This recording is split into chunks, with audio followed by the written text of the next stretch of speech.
Queridos irmãos e irmãs, nesse quinto domingo da Páscoa, nos é apresentado o mandamento novo de Jesus, que é o mandamento do amor.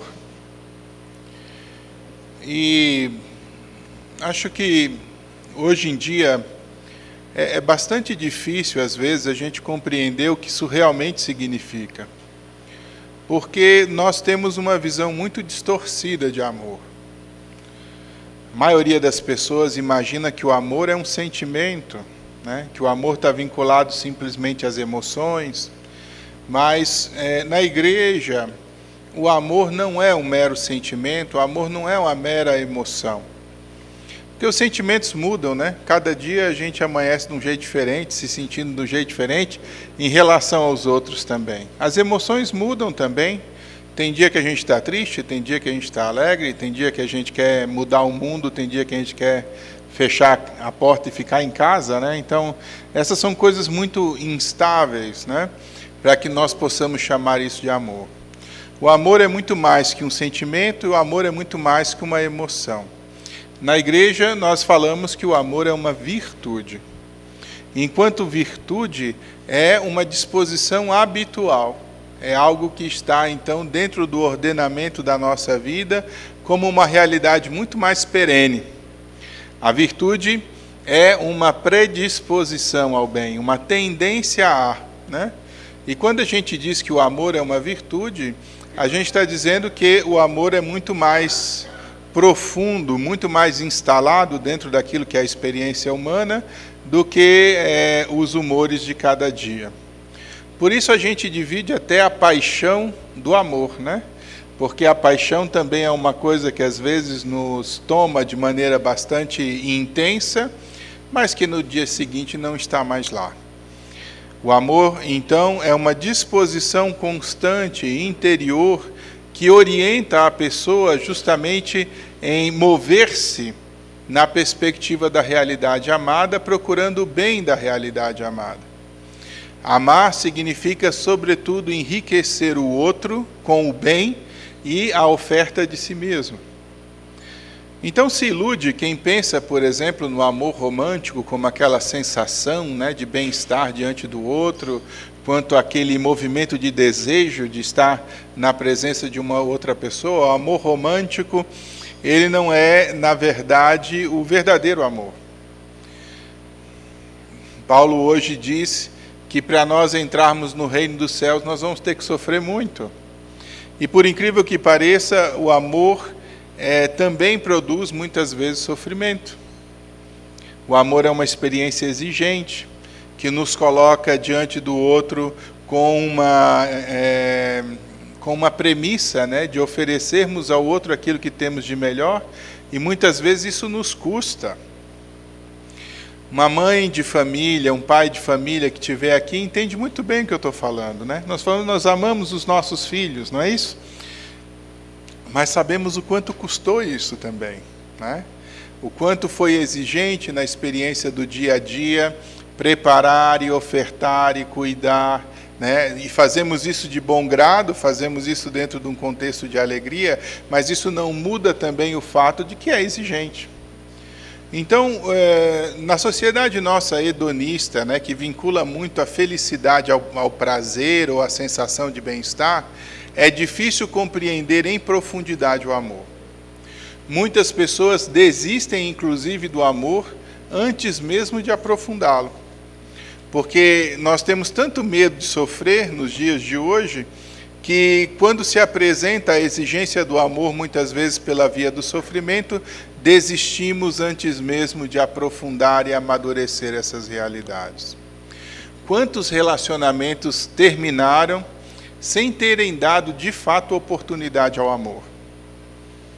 E aqui é o grande desafio, de movermos-nos justamente numa dimensão onde o perdão, a misericórdia, né, o restabelecimento da vida, da graça, a tolerância da dificuldade do outro, nos leva justamente a aperfeiçoar o nosso interior, de modo a responder com mais qualidade à vida que se apresenta diante de nós.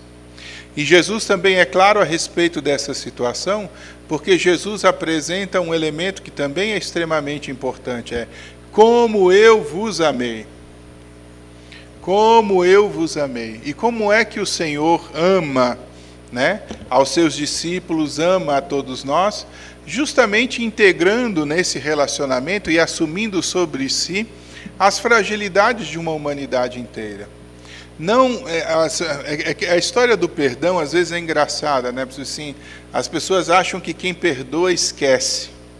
Não, quem perdoa não esquece. Se vocês vierem confessar comigo, a próxima vez que vocês vierem, eu vou lembrar do pecado de vocês, né?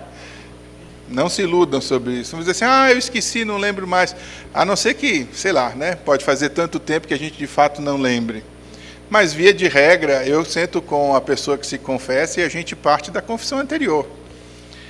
Porque perdoar não é esquecer, né? Perdoar é superar, que é diferente. E a própria superação demanda um respeito, né, em relação àquilo que é superado, que de fato aquilo deve permanecer como referencial, inclusive da nossa oferta generosa. Então, quando a gente pensa na perspectiva de amadurecer na experiência do amor, nós precisamos compreender que o Evangelho nos convida a dar passos muito mais profundos, né, do que simplesmente o sentir-se bem em volta dos outros, né? A felicidade não é uma mera sensação de bem-estar, né? A felicidade consiste, isso desde os gregos, em levar a bom termo a nossa existência, ou seja, em fazer da nossa existência a melhor existência possível. E esse é o caminho da virtude, esse é o caminho da graça, e esse é o caminho do amor. Nos tornarmos melhores. Aqui com uma motivação muito concreta, porque o nosso amor se vincula ao amor de Jesus. Mas não se iludam, não há uma propaganda enganosa na igreja. Aquele que se dispõe a amar, inevitavelmente vai sofrer. Porque a gente sofre se a pessoa amada adoece, a gente sofre se a gente não consegue ajudar aquela pessoa, a gente sofre quando a gente vê um filho nosso tomando decisões que às vezes nos angustiam, a gente sofre quando a gente não consegue dispor, ou aquilo que a gente dispõe não é suficiente para resolver as dinâmicas e os problemas, a gente até sofre também por não poder dar mais do que aquilo que a gente deu, por não ter justamente a condição, por isso ser limitado. O sofrimento faz parte da experiência de quem ama e se ilude, né? Quem acha que na experiência do amor não vai sofrer. Porque o sofrimento está dentro do contexto humano, como está também o contexto da alegria, como está também o contexto da realização, como está também o contexto das conquistas. Excluir o sofrimento da dinâmica da nossa relação com Deus é excluir o humano dessa relação, e o que a torna falsa também. Por isso, hoje, quando olhamos a experiência do Evangelho, nós precisamos compreender que o mandamento novo, o mandamento que renova, né, de fato a nossa vida, está em nos tornarmos capazes de, dentro dos contextos todos da nossa história humana, saber passar por eles com amor, por amor e no amor. E aqui é o grande desafio, né, onde nós aprendemos de Jesus a oferta generosa de nós mesmos.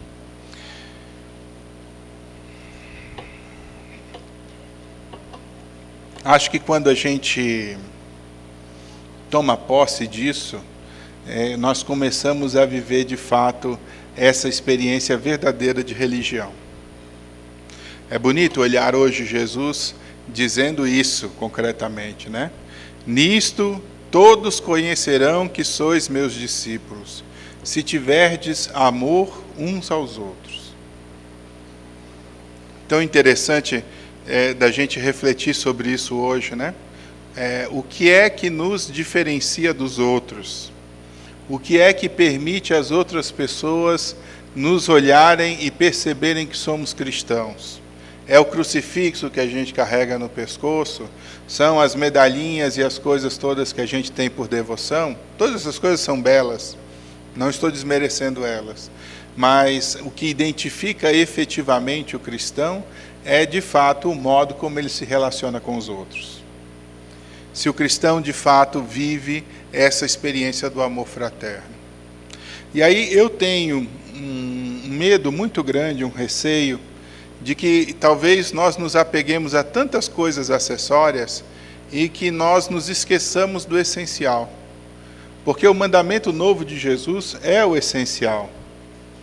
As outras coisas todas vêm como auxílio. E eu digo que me preocupo porque às vezes temos as estruturas, às vezes temos a liturgia, às vezes temos os ritos, temos as coisas todas que nos assessoram na nossa experiência de fé, às vezes temos as nossas pastorais, nos encontramos, nos reunimos, temos as nossas formações, os nossos cursos, todas essas coisas que são belas e importantes, mas se nós não tivermos guardado o essencial, tudo isso se esvazia de sentido. Tudo isso se esvazia de sentido. A igreja pode se tornar oca, né, se no meio dos seus membros não houver concretamente a experiência do amor. A igreja pode fazer o trabalho filantrópico que for, se não tiver o amor, ele não se torna caridade. E aqui precisamos tomar cuidado, porque nós não somos mais uma ONG instalada no mundo para fazer o bem material e atender às demandas urgentes das pessoas. A igreja é, sobretudo, o caminho que nos leva para a graça do céu, para essa Jerusalém nova que hoje o texto do Apocalipse apresenta, que nós olhamos como a experiência da cidade realizada, onde não existem mais as contingências, onde não existem mais misérias nem carências. O texto diz: o Senhor vai enxugar as lágrimas, né? O Senhor vai remover todo o sofrimento. Essa experiência de uma realidade acabada, perfeita, que só existe em Deus, nós a procuramos através da caridade, no meio da experiência desse mundo, vivendo a nossa vida com um olhar para o céu. Por isso é importante que nós saibamos também compreender esse desafio e que nós queiramos, sobretudo, colocar no contexto da nossa vida a caridade tão necessária para que nós sejamos efetivamente identificados como cristãos. E quanta caridade a gente já tem na nossa vida? Como estamos trabalhando isso nos espaços em que estamos? Na nossa casa, na nossa família, a gente pratica a caridade? Existe ali o amor fraterno? Nos nossos ambientes de trabalho, né? Nas competições da vida, nós sabemos nos desarmar a ponto também de construir passos de caridade com os outros? Nas nossas visões de mundo, hoje estamos com um mundo tão dividido, tão partidarizado, né? Cada um dentro da sua caixinha. Há espaço para a caridade dentro do universo de acolher um outro que pensa diferente do que eu penso? Quer dizer, nós conseguimos ser promotores de pontes, de diálogo, de construção de caminho fraterno juntos? Existe espaço para a construção de uma verdadeira partilha fraterna entre nós? A igreja cresceu tanto que às vezes eu acho que ela se ressente da falta daquela pequena comunidade cristã onde todo mundo podia conhecer o nome de cada um e podia se ajudar de maneira mais próxima. E hoje às vezes a gente é uma grande massa que celebra, mas que não se encontra e que nem se reconhece. E aqui é onde eu acho que eu boto a minha preocupação. Se nós talvez não devêssemos construir de maneira mais concreta os laços fraternos entre nós. Se nas nossas comunidades nós não deveríamos ter um amor mais próximo uns pelos outros, em que nós de fato pudéssemos criar vínculos a ponto de sentir a ausência do outro, de sentir muitas vezes a falta do outro. Sempre me chama muita atenção um texto em que São Paulo se despede de uma comunidade dessas que ele visita, indo a Roma, e sabendo que não volta mais, sobe no barco e na despedida as pessoas ficam lá chorando, porque ele de fato está indo embora, está deixando a comunidade e não vão se ver mais. E eu penso quantas vezes a gente está longe desse amor e dessa preocupação uns pelos outros. né? Porque nos encontramos, entramos para a celebração, sabemos mais ou menos ali a cara de um e de outro que participa da mesma missa nossa, e é isso. Não chegamos sequer, muitas vezes, a participar da nossa vida, da vida do outro, a nos encontrarmos em momentos diferentes ou a construirmos, de fato, uma experiência mais próxima e mais profunda. E aí fica a pergunta, como podemos viver essa experiência do mandamento do amor se nem nos esforçamos em nos conhecermos? Como podemos viver essa experiência do amor fraterno se hoje vivemos numa certa indiferença em relação a todo mundo que está à nossa volta? Quantas pessoas moram aí em condomínios e edifícios e muitas vezes nem sequer conhecem o vizinho? E de repente o Senhor nos pede amor, né? O Senhor nos pede fraternidade, né? O Senhor nos diz que essa é a experiência nova que de fato vai identificar o cristão.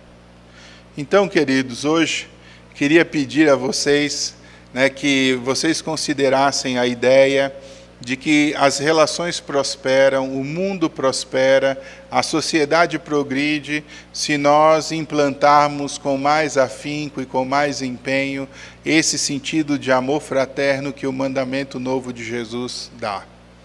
E que através dessa experiência do amor fraterno possamos encontrar o Senhor em tantas situações que se colocam diante de nós a cada dia.